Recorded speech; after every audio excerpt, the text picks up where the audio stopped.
হযরত ওমর ফারুক রাদিয়াল্লাহু তাআলা রাঙ্গা তরবারিখানা বিশ্ব নেতার প্রথম পদকে রেখে বিশ্ব নবীকে জড়ায় ধরে বলছেন, ইয়া রাসূলুল্লাহ, ইয়া হাবিবাল্লাহ, আমি সাক্ষ্য দিচ্ছি আপনি আল্লাহর রাসূল, আল্লাহ ছাড়া কোনো মাবুদ নাই, আমাকে এখনই ঈমানের কালিমা পড়ায় মুসলমান বানায় দেন। হযরত ওমর তিনি পড়ে নিলেন, আশহাদু আল্লা ইলাহা ইল্লাল্লাহু ওয়া আশহাদু আন্না মুহাম্মাদান আবদুহু ওয়া রাসূলুহু।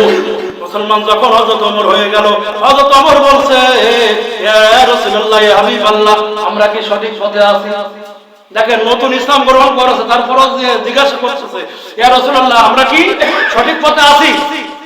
নবীজি বলছে, ওমর, অবশ্যই আমরা সঠিক পথে আছি। হযরত ওমর বলছেন, ইয়া রাসূলুল্লাহ, তাহলে এক সেকেন্ড দেরি করবেন না, এখন থেকে আমি ওমর যখন ইসলামের ঝান্ডা হাতে নিয়েছি, আমি হযরত ওমর যখন আমি ইসলাম কবুল করে নিয়েছি, তাহলে আর গোপনে কোনো ইসলামের দাওয়াত হবে না।